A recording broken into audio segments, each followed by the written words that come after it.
Thanks for staying with us. We're going to start with the nation. 2023, my support is for APC candidates only, says Buhari. Lamido lacks electoral value, says Wike's aide. World Bank US commits $3 billion to Nigeria's energy transition plan. ICPC chair slams judiciary for enabling corruption. Knowledge, vision, courage stand Tinubu out. Akpata, looting of materials at NBA conference, shameful.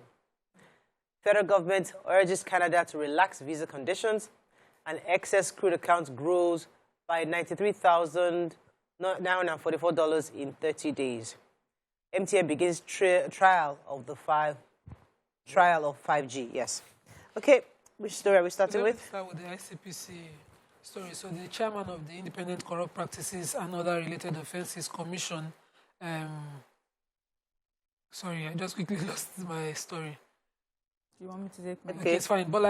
Professor Bolaji Owasonoye was speaking at the MBA conference happening this week at the Eco-Atlantic, and he mentioned that, the judges are aiding and indulging too much of these lawyers' applications, trying to restrain anti-graft agencies from doing their job. So usually when they're investigating a person and they're inviting the person for any suspect for, further questioning, the lawyers go to court and get court injunctions restraining that process, and that, he thinks that is assisting corrupt people to escape investigation. Interestingly, lots of lawyers echoed the same thing. Yes. So Chief Michael Zekome also said, accused the government and politicians of undermining the judiciary. They're the ones that try to go through the back door. They undermine the efforts of the judiciary. He also said judges lack the courage to give fair verdicts. So I remember I told you guys when I went to the lecture that was done in honor of my dad. A lot of lawyers said the same thing, that we don't have the judges of the past. We don't have them anymore. Well, they are so scared to give fair judgments. So that's what Zekome is also saying. Femi Falana, SCN, also said judges must be firmer and stop preferential treatment they give to SANs of Nigeria. So because you're an SAN, there's a way that you are preferred over those who are also upcoming lawyers. Convener of the... But I liked what Owasone emphasized, the role of lawyers as middlemen for suspects. Yes. And the role of, he mentioned a case in question where monies from such was traced to a lawyer's account, where the lawyer was, trying to be a middleman between the corrupt person and the bench and the judges. So I think the lawyers too that are replying to him should check on themselves. Yeah. Talking about lawyers, the Nigerian Bar Association President Olumide Akpata yesterday at the dinner that he had just said, talked about the embarrassing situation that happened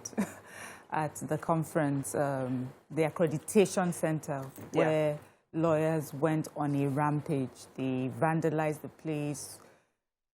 Is the right word, looted the materials that were there. He tried to explain what caused it, but he said he was truly embarrassed that people of their profession would be seen behaving the way that they behaved. He described the incident as a national embarrassment, as some of our members conducted themselves in the most despicable manner not expected of members of our profession. I think it also had to do with the fact that the materials that they had agreed to give the lawyers, there was a particular quality that they had asked for and people had paid for, and they didn't see what they had paid for, or they were, fighting about the quality as well. But that was on one hand, and then they had a lot of people also just running rampage. It was just really an embarrassing thing to see. Show of shame. You got it. Okay, so I was going to take this story. There's really not much... Garba Shehu was speaking on behalf of our president again, saying that he would only support members of the APC, and he was specifically saying to those who had decamped, those who planned to decamp, saying that obviously he's going to support only members. He will never do anything to undermine the party, and that he will not give anybody the grounds to reduce the chances of the APC in the coming elections. So obviously he's telling those who are planning to decamp, they shouldn't expect that he will support them in any way. I think that's pretty much that story in the major headline. But let's move on quickly now to The Punch. UK meeting, PDP worries over a Wike NWC meets governorship candidates. Lagos lawyer arraigned for trafficking 11-year-old girl. Strike. No end in sight, states varsities insist. Lagos logistics hub to boost 5 trillion naira food market. Don't elect incompetent leaders, Sanusi tells Nigerians. Wadume military panel clears 10 soldiers.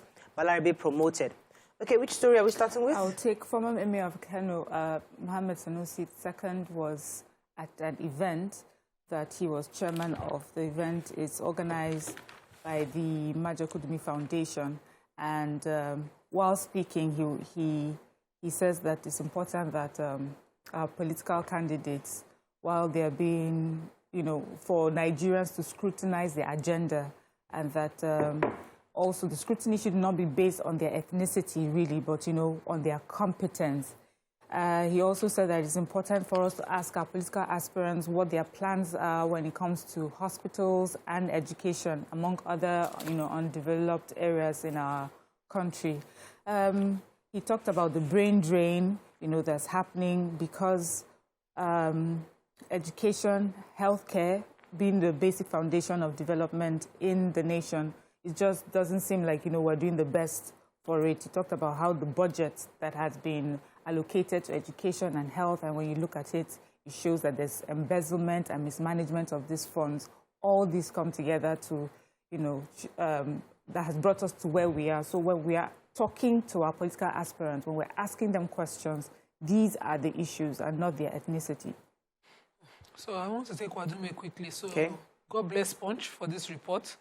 Punch reporter went to dig deep into the case of Wadume. So you remember that 10 military officers were supposed to have aided his escape at the time that, where 3 police officers were killed, 2 civilians were killed.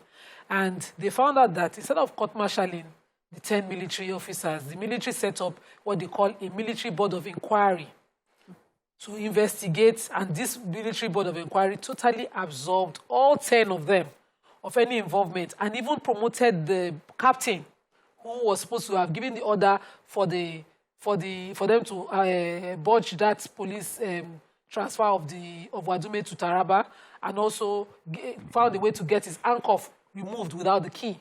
And we remembered in 2019 how sensational this report was. We had almost all the details on the papers, but we found out that Wadume was only able to be charged for firearms involvement to the point that, in fact, the most frivolous of charges was what he was brought before the court for. It was in this report.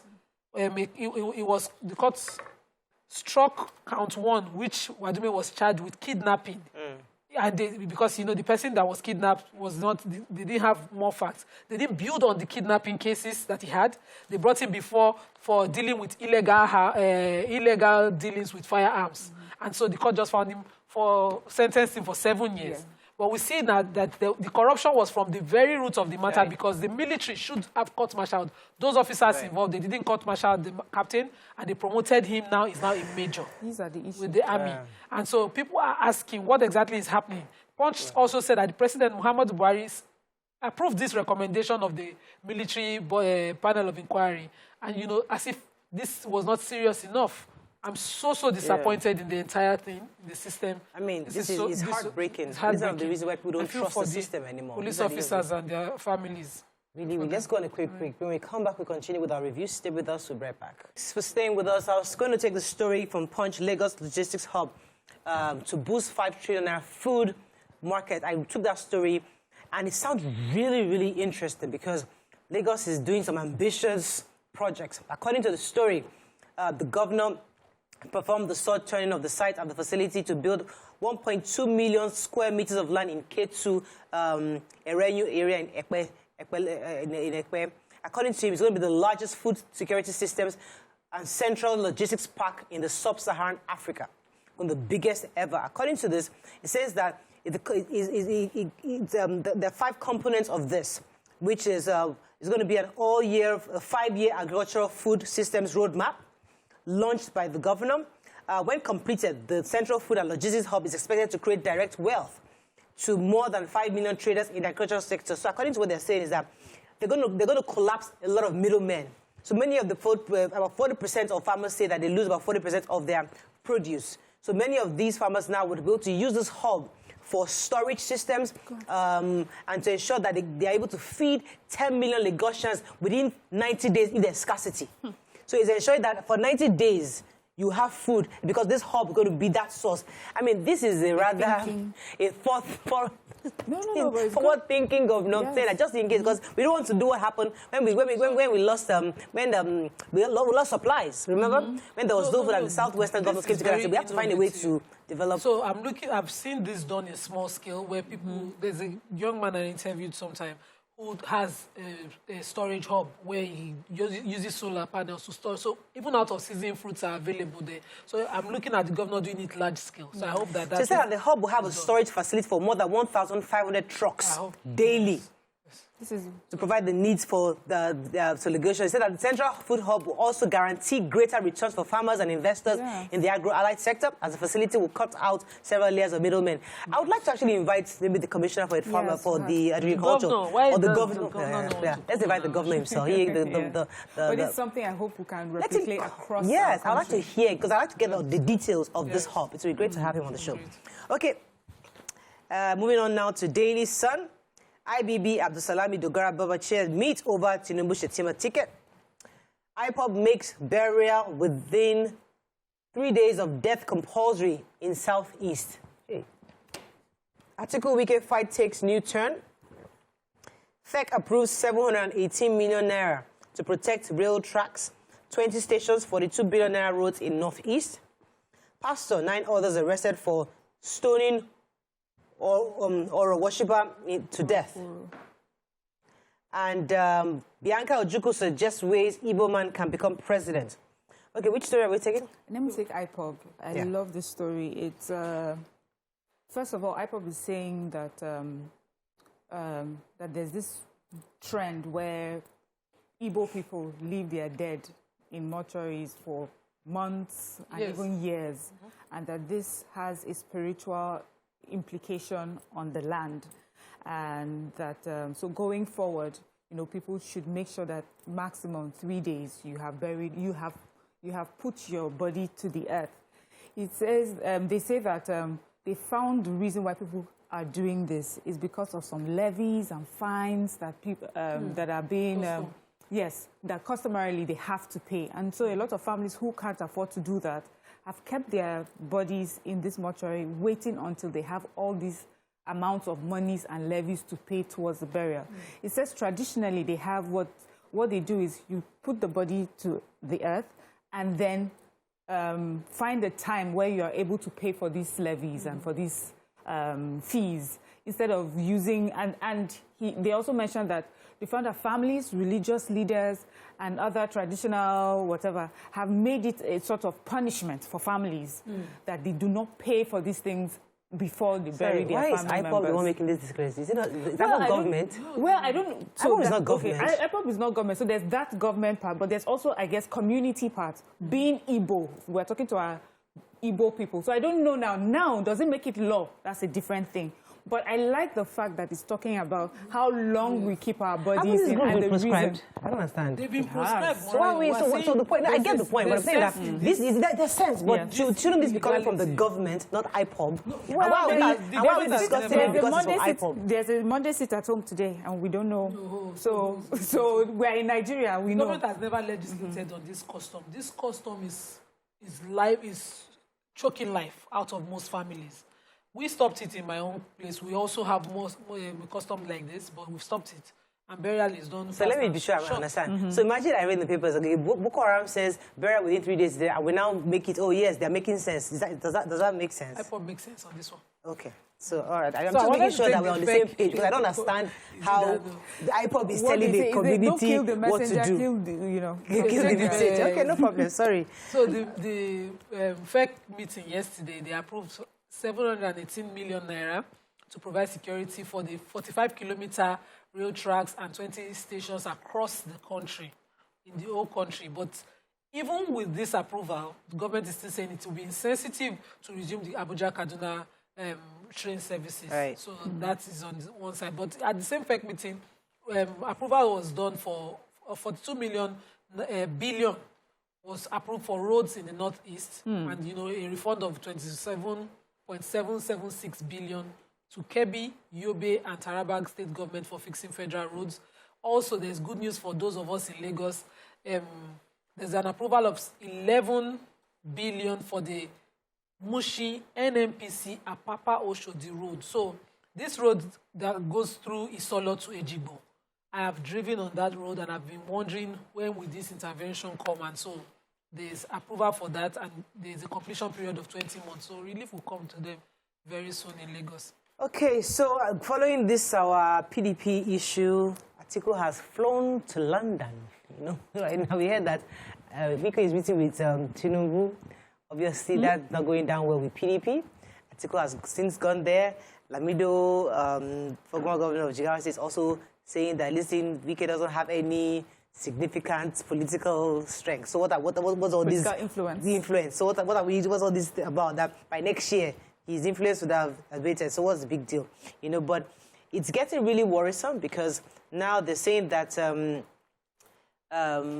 that the former vice president has gone to UK and they're quite worried about his romancing with APC. This is a problem for PDP, and I hope that they're able to resolve it at some point, because the person that's caused this problem, or that the IUM, that's the chairman, the national chairman, has called a meeting. All of them did not show. All the allies of Wike didn't show up. They were not willing to talk to him, and all the governors within themselves, they didn't show up. There was a meeting last week too that nobody showed up. They didn't show up. Yeah, so this thing, I don't understand how they're going to resolve it. Moving on quickly now to Vanguard. Let's see how much time we have. 2023, Wike will work for Tinubu, says Masari as Atiku jets out. Nigeria's economy on the verge of collapses, Sanusi. NLC calls for downward review of media operating licenses. NAN's executive jailed 1 year for 195 million naira internet fraud. Electricity discos indict FG over poor performance. Indict everybody. Pastor 9 others arrested over death of 25-year-old Oro worshipper. No work, no pay. You have forfeited right to salaries. Labor leaders, NECA, others tell ASU. Okay. So NLC has called for the downward review of media operating licenses. This is because, and they say this, and they're asking for this so that it can reflect the current economic realities. They said things are tough. Businesses are struggling. They talk about and some of these issues that we're going through, apart from the COVID-19 lockdown. There's some things that can be blamed on government, epileptic power supply and things like that. And they're saying this because recently there has been a withdrawal of operating licenses of 52 media houses, especially television and radio media houses. And they're saying that these people would not deliberately meet up with the fees, but things are tough. And so going forward, they should try and look at the amounts that we're charging. So the EFCC has secured the conviction of 40 people. Amongst them is the Director of Logistics of the National Association of Nigerian Students, Federal University, Oye-Ekiti chapter. His name is Adeyemi Israel Abiodun. The court convicted him for 1 year for internet-related fraud. So simply, yahoo. My concern is how did NANS get a yahoo on their ESCO in any university, because we are talking corruption up there and we're starting it from the root up. God help us in this country. I like how we always end any lamentation with God help us. Because we can't help ourselves. That's all we can take on front page review. You have an important story? Yes. Please. EFCC has been grilling the commissioner, Mr. Eno Ubioti. He's the Director of Finance and Accounts of the NDDC, and this is in line with the probing or the forensic audit of NDDC. We're looking at 6 trillion naira, 25 billion naira in tax remittances that they can't find. And so in line with the investigation, the word says arrested, but in the report it doesn't say arrest. It says that they're questioning him, but they don't know if they will let him go as of the time of this report. That's all we can take on front page review. When we come back, invite our guests, our sponsor segment. Stay with us, we'll be right back.